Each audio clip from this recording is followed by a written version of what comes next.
Историята на Монти започва от тук, село Писанец Русенско, където мечето прекарва затворено повече от година.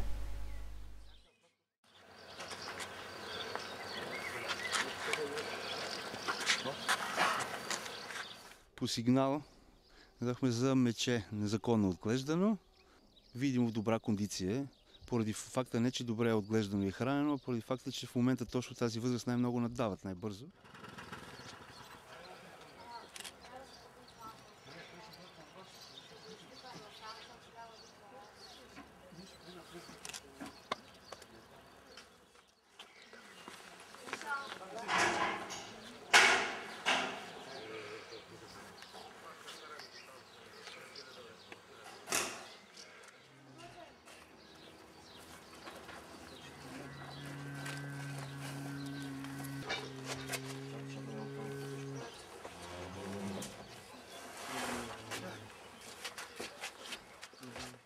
Дишането му е нормално и по време на опояването държанието му не беше нормално.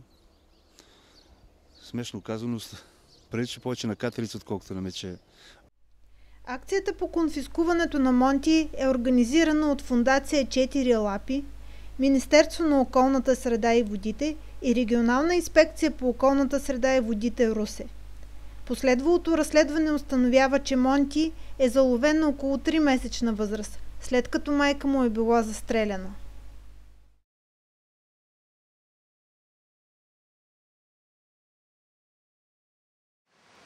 Здравейте, намираме се в парка за танцуващи мечки, край град Белица.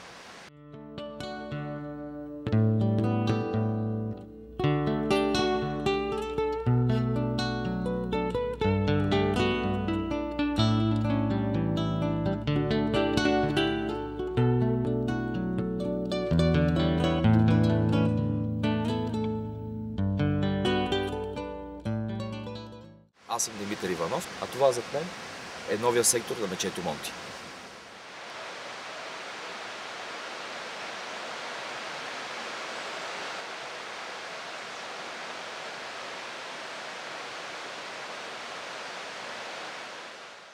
Монти е първата мечка в парка, който не е бивша танцуваща мечка и затова неговото поведение за нас е от огромен интерес. За нас изобщо ние събираме изцяло нова база данни и нов опит с една мечка, която никога през живота си не е била с друга мечка или пък никога през живота си не е наистина намирала природа, по какъвто и да бил начин. Това, че през цялото време е живяла в една стая, която подът е от мозайка и първото му излизане той страхуваше абсолютно от всичко, но пък от друга страна беше непрекъснато любопитен. Всяко едно ново нещо за него трябваше порядка на 5-10 минути, като например една трева, която за нещо съвсем нормално и за мечката би трябвало да е съвсем нормално. Той го помирисвал тук, помирисвал там, след това опитва дали може да го изкорени. И със всеко следващо нещо, храстче, дръвче, трябва да го помирише, да го опита. Вече много бързо се притеснява и страхува е точната дума от всеко едно ново изживяване. Но с времето ние направихме една програма, която той мина малко по малко, ниво по ниво. И това нещо доведе до нещо много добро състояние и вече почти е научен как да живее в парка за танцуващи мечки.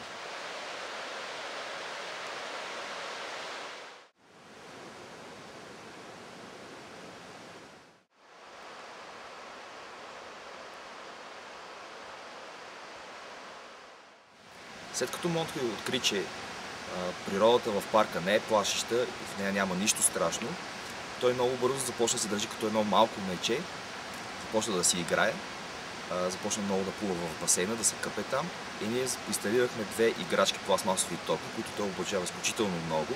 Редовно си бори с тях, бори се с тревата, пак с тях, играе си нагоре-надолу и не е като другите мечки.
Монти е едно много красиво и здраво мече, прекрасен екземпляр за своя вид, но за съжаление никога няма да успее да се порадва на истинската си дива природа, никога няма да успее да се създаде поколение, което да има значение за биоразнообразието в България и да има някакво реално значение за неговия вид. За съжаление, това, че е отнет много рано от майка му, а майка му трябва да го научи поне за година и половина-две, как да се държи, къде да търси храна, изобщо как да оцелява в дивото, той не може да напусне нашия парк. Тук ще му предложим най-добрите условия, които ние можем, но неговото место е навън в горите, не е тук.